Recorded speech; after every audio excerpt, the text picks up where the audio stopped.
ಅದು ಯಾವಾಗಲೂ ಅಂತ ಅಭಿಮಾನಿಗಳು ಅನ್ನೋದಕ್ಕಿಂತ ಹೆಚ್ಚಾಗಿ ಸಿನಿಮಾನ ಥಿಯೇಟ್ರಲ್ಲಿ ನೋಡೋ ಮಜಾ ಒಂದು ಬೇರೆ ಇದೆಯಲ್ಲ, ಅದು ಯಾರಾದ್ರೂ ಕಲಾವಿದರಾಗಲಿ ಯಾರಾದ್ರಾಗಲಿ ಅದು ಮಜಾ ಬೇರೆ. ಅದು ನಮ್ಮದೇ ಸಿನಿಮಾ ಅಂದಾಗ ಫಸ್ಟ್ ನೋಡಿದ್ದೀವಿ, but it's gives A different feel ಒಟ್ಟಿಗೆ ನೋಡಿದಾಗ. ಯಾವ್ಯಾವುದಕ್ಕೂ ನಾವು ಅಂದ್ಕೊಂಡಿದ್ದು ಬೇರೆ ಇರುತ್ತೆ, ಅವ್ರು ವಿಸಲ್ ಹೊಡಿಯೋದು ಬೇರೆ ಇರುತ್ತೆ, ಯಾವ್ಯಾವುದು ಆ್ಯಂಗಲಲ್ಲಿ ಪರ್ಸೆಪ್ಷನ್ಸ್ ಚೇಂಜ್ ಆಗೋಗ್ತಾರೆ ಆ್ಯಕ್ಚುಲಿ ಅವರೊಟ್ಟಿಗೆ ನೋಡ್ಬೇಕಾದ್ರೆ.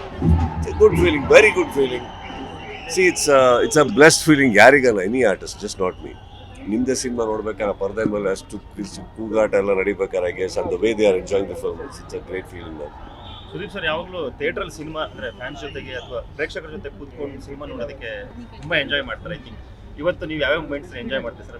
ಮ್ಯಾಕ್ಸಲ್ಲಿ ಬೇರೆ ಲೆವೆಲ್, ಇದೊಂದು ಬೇರೆ ಲೆವೆಲ್. ಹಾಗೆ ಪ್ರತಿಯೊಬ್ಬರು I mean I get every bit of it. ಎಲ್ಲಿ ಕೇಳಿ ಅವರೆಲ್ಲ ಎಲ್ಲಿದ್ದಾರೆ, ಟ್ರ್ಯಾಕ್ ಮೇಲೆ ಅವರು ಇನ್ನೊಬ್ಬರು. It's a good feeling sir. ಅಂದರೆ ಎಲ್ಲರೂ ಇದ್ರು, ನಮ್ಮ ಡೈರೆಕ್ಟ್ರು ಎಲ್ಲೋದ್ರೆಲ್ಲ director Vijay cum, Shekhar cum. It's a good feeling.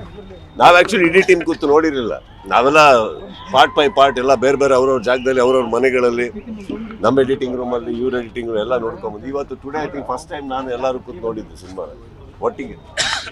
25th morning show ಐತೆ, 6 ಗಂಟೆಗೆ ಪ್ರಿಯಾ ಮೇಡಮ್ ಬಂದಿದ್ರು.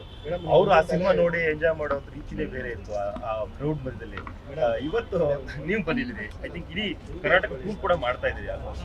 ಕರ್ನಾಟಕ ಟೂರಿಗೆ ಸದ್ಯಕ್ಕಿಲ್ಲ, ಇವತ್ತು ಮೈಸೂರಿಗೆ ಹೊರಟೆ. ಈಗ ಮೈಸೂರಲ್ಲಿ ಸಂಗಮ್ಗೆ ಹೋಗ್ತಾ ಇದ್ದೀನಿ. I think next week we are planning ಒಂದು ಸಿನಿಮಾ ಥಿಯೇಟ್ರಿಗೆ ಅಂತ ಅಲ್ಲ, ಒಂದು ಜನಗಳು ಕೊಟ್ಟಿರೋ ಬೆಂಬಲ ಇದೆಯಲ್ಲ. ನಾನು ಟೂರ್ ಹೊರಟಿರೋದು ಸಕ್ಸಸ್ ಅನ್ನೋದಕ್ಕಿಂತ ಹೆಚ್ಚಾಗಿ ಪೈರಸಿಯನ್ನು ವಿರುದ್ಧವಾಗಿ ನನ್ನ ಫ್ಯಾನ್ಸ್ ಎಲ್ಲ ನಿಂತಿರೋ ನಮ್ಮ ಪರ. ನಾನು ಹೇಳ್ತೀನಲ್ಲ, ಇವತ್ತವರೆಗೆ ಅದೆಷ್ಟು ಸಾವಿರ ಲಿಂಕ್ಸ್ ಕಟ್ ಮಾಡಿದ್ಯೋ ನಮಗೆ ಐಡಿಯಾ ಇಲ್ಲ, ಬಟ್ ಅದೆಲ್ಲದಕ್ಕೂ ಸಪೋರ್ಟ್ ಮಾಡಿ ಪ್ರತಿಯೊಬ್ಬರಿಗೂ ಅವರು ಲಿಂಕ್ ಬಂದಾಗೆಲ್ಲ ಒಂದು ಲಿಂಕನ್ನು ನಮ್ಗೆ ಫಾರ್ವರ್ಡ್ ಮಾಡಿ they have stood by us sir. ಈ ಸಿನಿಮಾಗೆ they have stood by us. ಇವತ್ತು ಥಿಯೇಟ್ರಲ್ಲಿ ಕಲೆಕ್ಷನ್ ಬರ್ತಾ ಇದೆ ಡೆಸ್ಪೈಟ್ ದಟ್ ಪೈರಸಿ. ಅಂದರೆ ಅದು ಆ ಒಂದು ವಿಚಾರಕ್ಕೆ ನಾನು ನಿಜವಾಗ್ಲೂ ಎಲ್ಲರಿಗೂ ನಾನು ಥ್ಯಾಂಕ್ಸ್ ಹೇಳಬೇಕು. ಖುದ್ದಾಗಿ ಎಷ್ಟು ಕಡೆ ಆಗುತ್ತೋ ಅಷ್ಟು ಕಡೆ ಹೋಗಿ ಒಂದು ಥ್ಯಾಂಕ್ಸ್ ಹೇಳೋ ಪ್ರಯತ್ನ ಹೊರತು ಇದು ಸಕ್ಸಸ್ ಸ್ಟೋರ್ ಅಲ್ಲ. I want to say thanks to lot of people. I think that we owe it to that. Sir, piracy ಮಾಡಿದವರನ್ನ ಇವಾಗ ಹಿಡಿದಾಕಿದ್ದಾರೆ. ಸೊ ಒಬ್ಬರನ್ನ ಸುಮಾರಾಗಿದೆ. ನಿಮ್ಗೆ ಯಾಕೆ ಸರ್ ನೀವು ಅವತ್ತು ಸ್ಟೇಜ್ ಮೇಲೆ ಹೇಳಿದ ಒಂದು ಮಾತಿನಿಂದ ಈಗ ನಾನು ನಿಮಗೊಂದು ಪ್ರಶ್ನೆ ಕೇಳಬೇಕು.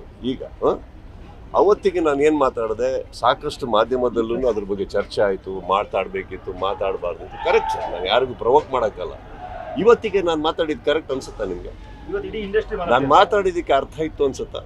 ನಾನು ಹೇಳಿದೆ ಒಂದು ಇದೇ ಸ್ಟಾರ್ಟ್ ಆಗ್ತಾ ಇದೆ, ಒಂದು ಎದ್ದು ಹೇಳ್ತಾ ಇದೆ ಯುದ್ಧ ಅಂತಂದೆ. ಏನು ತಪ್ಪು ಹೇಳಿದೆ? ಇದು ಪೈರಸಿ ಮಾಡಿದ್ರೆ ನನ್ನ ಸಿನಿಮಾ ವಿರುದ್ಧ ಒಂದು ಯುದ್ಧ ಘೋಷಿಸಿದ್ದಾರೆ ಕೆಲವರು. ಪೈರಸಿ ಹೆಸರಲ್ಲಿ ಒಂದು ಯುದ್ಧ ಘೋಷಿಸಿದ್ರು ಸರ್ ನನ್ನ ಸಿನಿಮಾದ ಮೇಲೆ. ನಾನು ಅದನ್ನೇ ಹೇಳಕ್ ಹೋಗಿದ್ದೆ, ಯಾವ ದುರಂಕಾರದಲ್ಲಿ ಮಾತಾಡ್ದಲ್ಲ. ಬಟ್ ನಾನು ಏನು ಮಾತಾಡ್ತಾ ಇದ್ದೀನಿ ನನಗೆ ಗೊತ್ತಿತ್ತು. ಆಯಿತು, ನಿಮ್ಗಳು ಮುಂದೆ ಕೂತ್ಕೊಂಡು ಮಾತಾಡಬೇಕು, ಅದಕ್ಕೆ ವಿವರಣೆ ಕೊಡಬೇಕಿತ್ತು. ಮಾಧ್ಯಮದವರು ಸ್ನೇಹಿತರು ನೀವು ಕೇಳಿದ್ರಿ ಅಂತ ಉತ್ತರ ಕೊಟ್ಟೆ, ಇನ್ನು ಯಾರಿಗೂ ಉತ್ತರ ಕೊಡೋಕೆ ರೆಡಿ ಇರಲಿಲ್ಲ ನಾನು. ಕಾಣ್ತಾ ಈಗ ನಾನೇನು ಹೇಳಿದೆ ಅವತ್ತು ಸ್ಟೇಜ್ ಮೇಲೆ, 25ಕ್ಕೆ ನನ್ನ ಬಿಡುಗಡೆ ಆಗುತ್ತೆ ಅಂದ್ರೆ ಅವತ್ತೇ ಪ್ರಾರಂಭ ಆಗುತ್ತೆ ನೋಡಿ ಅಂತಲೂ ಹೇಳಿದ್ದಾರೆ. ಇದೇ ಥರ ಹೇಳಿದ್ವಿ, ನೋಡಿದ್ರಲ್ಲ ಆಗುತ್ತೆ. ಏನು ಕ್ರಮ ತಗೊಂಡಿದ್ದೀವಿ. ಈ ವಿಚಾರವನ್ನು ಜಗ್ಗೇಶ್ ಅವರು ರಾಜ್ಯಸಭೆ ಕೂಡ ಮಾತಾಡಿದ್ದಾರೆ. ಹಂಗಂದ್ರೆ ನೀವು ಹೇಳಿದ ಮಾತಿನ ನಂತರ ಈಗ ಎಫೆಕ್ಟ್ಗಳು ದೊಡ್ಡದಾಗಿ ಆಗ್ತಾ ಇದೆ.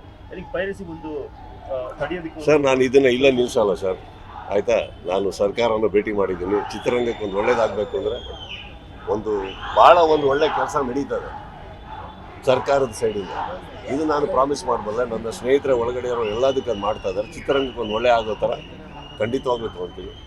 ಆ್ಯಂಡ್ ಇವಾಗಲೂ ನಾನು ಹೇಳ್ತಾ ಇದ್ದೀನಿ, ನಾನು ಯಾವುದು ಆವೇಶದಲ್ಲಿ ಮಾತಾಡಿರೋ ಮಾತುಗಳೇ ಅಲ್ಲ ಅವು. ನೀವೇ ನೋಡಿದ್ರಿ ಏನೇನಾಯಿತು ಅಂದ್ಬಿಟ್ಟು.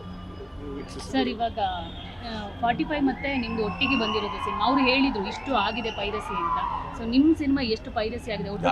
ನಾನು 3ನೇ ದಿನನೇ ನಿಮಗೆ ಕೊಡಲಿಲ್ಲ ಅಲ್ಲ, ನಿಮಗೆ ಮೊನ್ನೆ ಪ್ರೆಸ್ ಮೀಟಿಂಗಲ್ಲೇ ಹೇಳಿಲ್ವ 9000 ಆಡ್ ಲಿಂಕ್ಸ್. ಅಲ್ಲಿಂದ ಇವತ್ತವರೆಗೆ ಎಷ್ಟಾಗಿರ್ಬೇಕು ಹಂಗೆ ಯೋಚನೆ ಮಾಡಿ. 10 ಡಿಲೀಟ್ ಮಾಡಿದ್ರೆ 20 ಹಾಕ್ತಾರೆ, 10 ಡಿಲೀಟ್ ಇನ್ನು 20 ಡಿಲೀಟ್ ಮಾಡೋದು 40 ಹಾಕ್ತಾರೆ. ಅಂದರೆ ಒಂದು ಬ್ಯಾಚ್ನ ಕೂರಿಸಿರ್ತಾರೆ ಗೊತ್ತಾಗಲಿ. ನಿನ್ನ ಕೆಲಸ ಏನು, ಲಿಂಕ್ ಹಾಕ್ತಾ ಇರಬೇಕು. ಅದೇ ತಾನೇ ಅವ್ರ ಕೆಲಸ. ಅದು ಒಂದು ಕೂರ್ಸಿರ್ಬೇಕಾದ್ರೆ ಪೇಡ್ ಕೂರ್ಸಿರ್ಬೇಕಾದ್ರೆ ನಿನ್ನ ಕೆಲಸನೇ ಇದು ಅಂದಾಗ ಆ್ಯಕ್ಚುಲಿ ಸಿನಿಮಾ ಪೈರಸಿ ಮಾಡೋ ಉದ್ದೇಶನೇ ಅಲ್ಲ. ಪೈರಸಿ ಯಾವಾಗ ಸರ್ ಆಗುತ್ತೆ? ಅದರಿಂದ ಹಣಕಾಸು ಸಂಪಾದಿಸ್ತಾ ಇದ್ದೀರಾ, ದುಡ್ಡು ಮಾಡ್ತಾ ಇದ್ದೀರಾ ಅಂದರೆ ಒಪ್ತೀನಿ. This is not called piracy, this is called crime to kill a product.